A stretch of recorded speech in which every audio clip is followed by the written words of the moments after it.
Saudara-saudariku yang dikasihi dan mengasihi Tuhan Yesus, pada hari ini Senin 10 Januari 2022, hari biasa, pekan biasa pertama.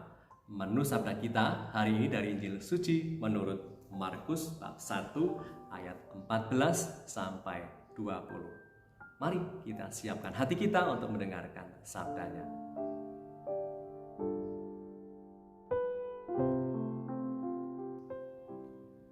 Sesudah Yohanes Pembaptis ditangkap, datanglah Yesus ke Galilea memberitakan Injil Allah. Yesus memberitakan waktunya telah genap, kerajaan Allah sudah dekat, bertobatlah dan percayalah kepada Injil.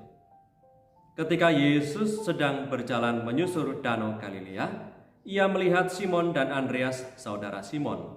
Mereka sedang menebarkan jala di danau sebab mereka adalah penjala ikan.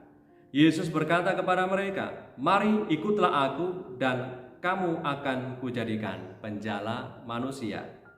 Mereka segera meninggalkan jalannya dan mengikuti Yesus. Setelah Yesus meneruskan perjalanan sedikit lagi, dilihatnya Yakobus anak Zebedeus dan Yohanes saudaranya sedang membereskan jala di dalam perahu.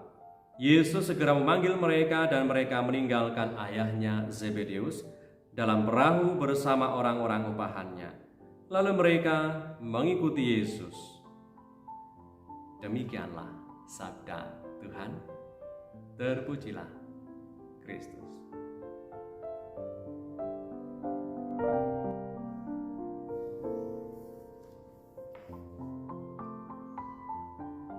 Saudara-saudariku yang terberkati, di tepian danau Galilea, hari ini Tuhan Yesus mewartakan bahwa kerajaan Allah sudah dekat.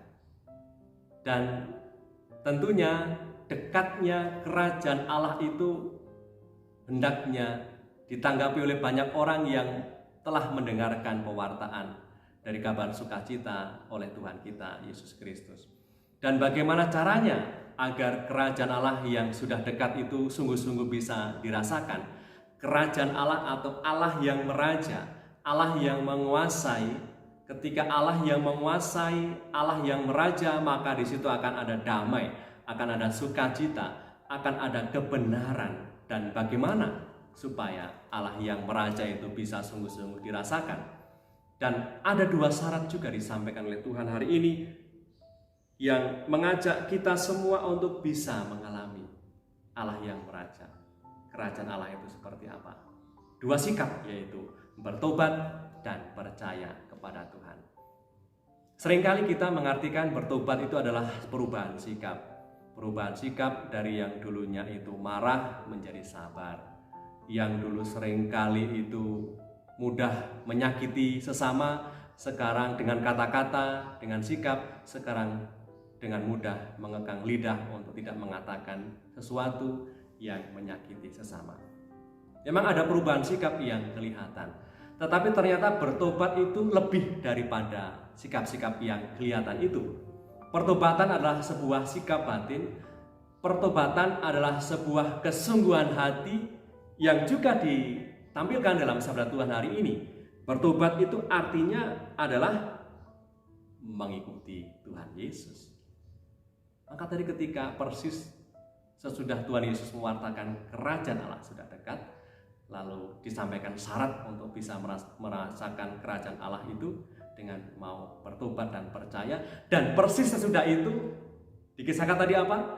Tuhan Yesus memanggil ke-12 muridnya.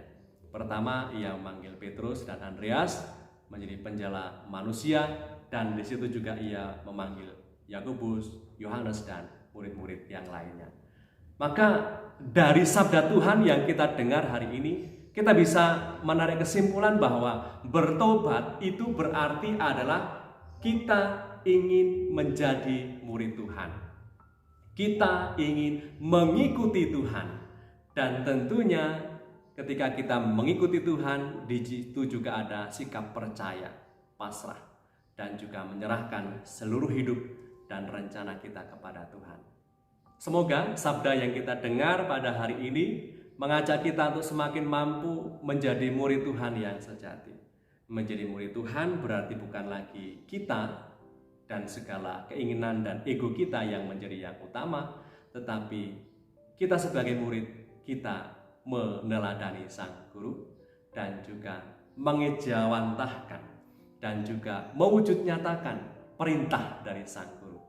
Perintah cinta kasih, perintah untuk mengampuni, perintah untuk mau melayani. Semoga sikap kita sebagai murid Tuhan nampak dalam keseharian kita hari ini. Marilah berdoa. Dalam nama Bapa dan Putra dan Roh Kudus. Amin. Allah Bapa yang Maha Baik, kami bersyukur kepadamu karena lewat sabda yang kami dengar pada hari ini, kami diajak untuk semakin kembali meyakini bahwa kami adalah murid-murid Kristus yang sejati. Semoga kami sebagai murid mampu mengutamakan ajaran cinta kasih Sang Guru, yaitu Yesus Kristus Tuhan kami, sehingga lewat sikap, tindakan, dan juga tutur sapa kami semakin menjadi nyatalah kerajaan cinta kasih-Mu di tengah dunia kami. Berkatilah kami hari ini di dalam setiap pekerjaan harian kami, rencana-rencana dan niat-niat baik kami. Semoga segalanya bisa berjalan dengan baik seturut dengan kehendak-Mu. Tuhan, kami aturkan kepadamu dengan pengantaran Kristus Tuhan kami, yang hidup dan raja bersama Engkau dalam persekutuan Roh Kudus sepanjang segala masa. Amin. Berkatalah yang Maha Kuasa turun atas kita semua, Bapa, Putra, dan Roh Kudus. Amin.